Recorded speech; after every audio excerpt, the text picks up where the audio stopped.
What's going on, family? Jamal here. This is my first video. I'm shooting this video on my computer that I use for college. So please bear with me. Um, I am 40 years old and I've been dealing with mental health and addiction practically all my life. Ever since I've been 12 years old, I have a problem, been having a problem with alcohol and drugs. Um, I'm doing this video just to bring awareness to our community. You know, a lot of us don't like to talk about it, the stigma that's placed upon addiction, and especially in the black community, the minority community, and especially amongst men. You know, I don't know about nobody else, but myself, I like to kind of suppress my feelings. Anyway, that's how I used to do it. But I really didn't like to talk about what was going on with me. And the last thing I wanted to be labeled as an alphabet kid, ADHD, PTSD, I mean, nah, bro, I'm good. That's what I always told myself for years, but I steady with drinking, steady with popping pills, steady with sipping codeine, steady sniffing cocaine, steady sipping heroin, sniffing heroin, excuse me, not sipping heroin, but sniffing heroin and drinking alcohol. I've done all those things. I've, I tried crystal meth, alcohol, heroin, marijuana, LSD, Molly, ecstasy, fentanyl. I did all that shit. And none of that shit new and something to me. And I'm not saying that to boast or brag, but I'm just basically qualifying myself, letting you know that I'm qualified to talk about this subject. I have a doctor's degree in addiction. If I don't know nothing else in this world, I know how to get high. My problem is staying sober. So I just wanted to introduce the world to me. Very transparent. I've done plenty of things that I'm not proud of. I've done a lot of shit that I am proud of. And I'm going to talk about some of these things. Some of these subjects are touchy.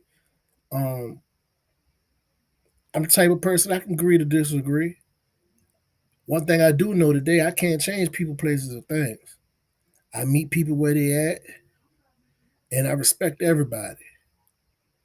Um, so I'm from Richmond, Virginia. I've been living in Atlanta since 2015. Like I said, I'm 40 years old, man, born 1982. So I come up in that crack epidemic, man. Both my parents were substance abuse users. Both of them was addicted to crack cocaine and alcohol and marijuana, but um, the crack cocaine was vicious, man. I watched it literally tear my family apart.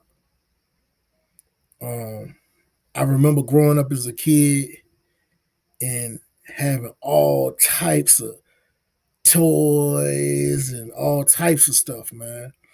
And then the crack cocaine took over. My father had dump trucks and stuff, but that crack cocaine took over, man. And my parents got divorced.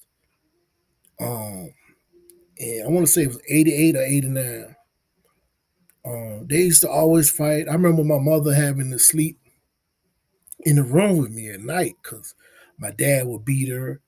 Um, he'd chase her with pistols and guns and all types of stuff, man. I remember one time my mama hid behind my brother while my dad had the shotgun pointed on her. These types of things, this stuff was norm to me.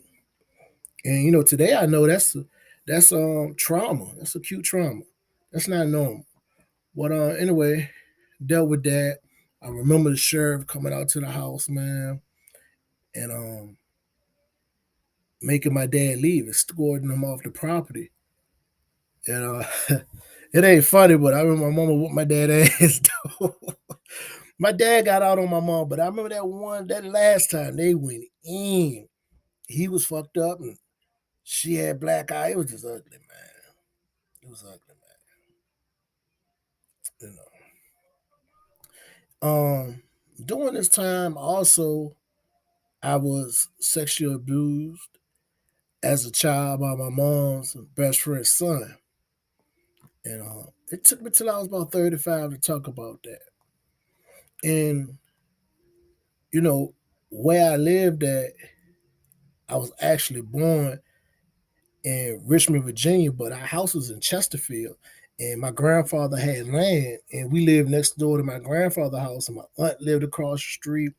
And during this time in Chesterfield, man, it was country. It was one lane going up, one lane going down. For y'all that's familiar with this area in Richmond, Virginia, in Chesterfield County, off of Iron Bridge Road, which is Route 10, you know, it was just one lane going up, one lane going down, and we were surrounded by my family.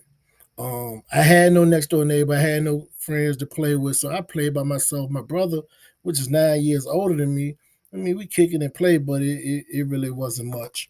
Um, Also during this time, my grandmother, which is my heart, I mean, she really raised me. My grandma, Ruth C. Gould, you know what I mean? And I used to go to church with them, and I remember, being baptized as a kid and stuff. But fast forward, um, my mom used to give me beer to go to sleep because I was hyperactive. You know what I'm saying? And one of my diagnoses, I am legally diagnosed with ADHD. And you're gonna learn some more about my diagnosis as we go along. But anyway, I remember my mother, my mother giving me beer, to go to sleep. Or sometimes she'll give me like a little NyQuil or Robitussin or something like that to go to sleep. And she was doing what was done to her, made the child go to sleep, give him a little beer, he go to sleep. But little did she know she was creating a monster. Nobody knew what was ready to happen. My grandfather next door, he used to make wine, but my grandfather, Mr. Henry L., he ain't never drank like that. I've never seen my grandfather or grandma drunk. Never. On my daddy's side, never.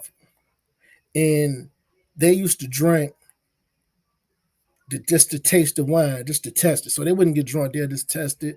And people was come around just to buy some from him, and it was kind of like his hobby. Like he had plum, dandelion, all types of different stuff because he had a big garden and all these trees, fruit trees and stuff, man. And so I grew up helping my grand. My grandfather was my hero. My dad was my hero too, and I grew up helping them. So I never was lazy because at a young age it was instilled in me that man, nigga got to work. So I, chop trees and stuff like that with them. When my mom and dad got divorced,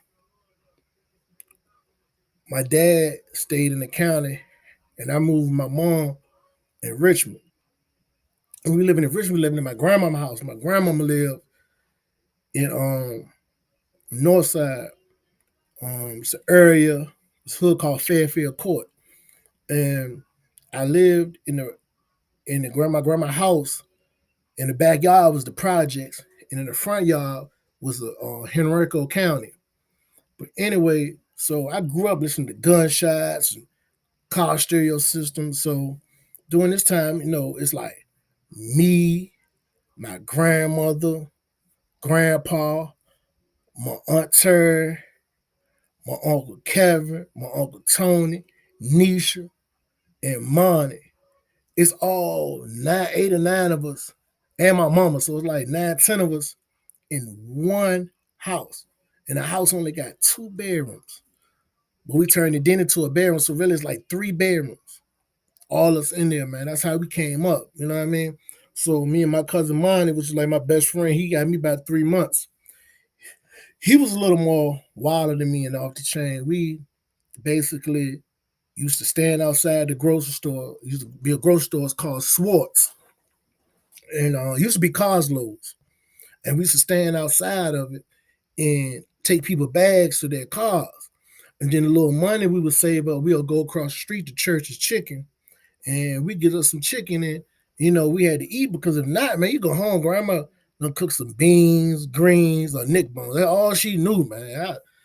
You know what I mean? So we'll go get some ice cream during this time. We'll go downtown Richmond, 6th Street Marketplace, and we'll get some ice cream and just walk around window shopping. But a lot of our time we play football, throw it up and run and stuff. So during this time, man, it was pretty much just I would just save my money. I would help my uncle wash people cars around the way and whatnot to save my money, stack my money.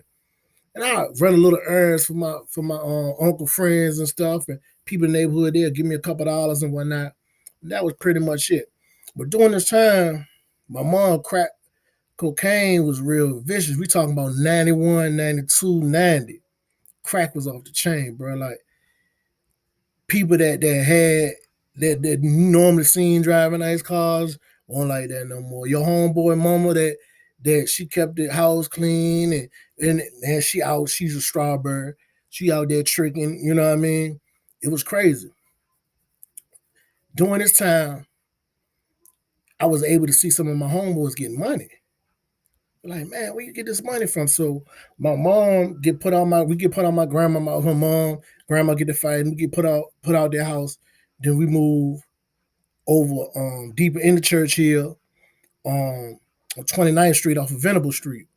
So I'm sitting over there with my mama friend, which is my aunt Sugar. So we staying over there in their house, and she got a son, she got two sons and a daughter. So we staying in the house, and that's when I got exposed to narcotics.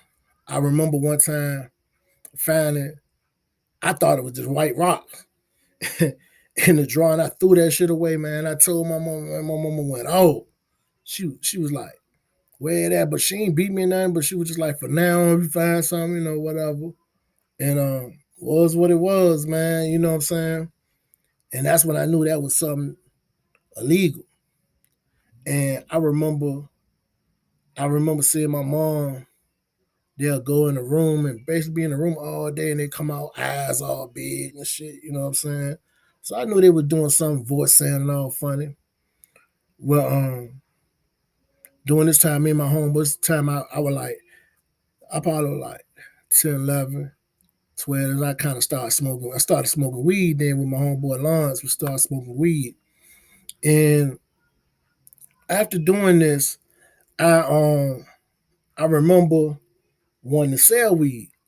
Cause I was like, man, I ain't spend my money on this shit. I like to smoke weed, so started selling weed. And me and him put our money together. And we bought us a little 22 pistol. And every morning before we go to school, we used to pull out the little brick and look in there and make sure the gun. Yeah, we play with it and what. We ain't had no bullets, but we played with it and put the joint back like boom. So one day, my mom she had got locked up, and but they didn't want to tell me she was locked up. But I knew something was going on, and my dad just, you know what I mean, he would come see me and stuff like that, and leave a little money and check on me and whatnot. So we moved back to my grandmama's house. My mama's still locked up. My dad started getting me on the weekends, so I started going on my dad's house on the weekend. My dad was living in my grandma, and grandfather, which is his parents, and they spoil me. Anything I want, bro. Like anything. We're gonna fast forward. Now it's middle school. My dad got custody of me, staying there. I don't really know where my mama at. I be like, man, my mama, he don't know. Nobody really know my mama and my mama in the streets. So I'm talking about $800 pair. I don't know if y'all remember the Gore-Tex Trozettas, man. My grandma bought me $800 pair of boots. Shit, leather coats, Averex coats, Sea Dream leather coats. We just had to store Cavaliers, man. We was going in shop, man, get all the latest clothes. Man, I had all that shit in middle school. And in middle school, I started, like I said, I was selling weed then. I was playing around with like a QP. The time I got to 8th grade, I bought my first car. My grandfather passed. I found him dead. And died of old age. He was 89, died of some machine. And I found him dead, and he left me a little bit of money. I took that money and got on, bought some crack and some weed, and matched my grandmother on a car. I get a car, a Mercury. This was in '98, and I had a '96 Mercury in '98. and I drive that bitch to middle school. Yeah, because I got held back. You know what I'm saying? Because I really want to go to school like that, skipping school and shit. And make a long story short, once I started going to high school, we moved back over. I moved back over south side of Richmond, and it was, man. I was smoking weed, selling crack. Then I started selling heroin. I bought a I bought a '96. I mean, excuse me, a 1990 sedan DeVille. I love Cadillacs, and I had a buku cars, man. But anyway, did that. At 18, I got convicted. I got I got charged. I got indicted on 6 robbery charges, firearm charges, narcotic charge, and I beat it in the state. The feds picked it up. I took a plea, and I did a total of 10 years. But during this time, I was popping volumes. I was also sipping codeine, testing XC, and I used to like to drink them St. Ives. And I was just getting money, man, running wild, man. My mama couldn't tell me nothing. I was disrespectful as hell at time because I had a chip on my shoulder, man. I really did have a chip on my shoulder. But we're gonna stop right here and we're gonna pick it up. But I just want y'all to understand. And we're gonna talk in this next video, we're gonna talk more about how the mental health come about and how this use of drugs and narcotics, where it started off as being a party and being fun, and how it ended, how I got myself where I'm at right now. So I appreciate y'all, man. Tune back in for part 2. I'm out.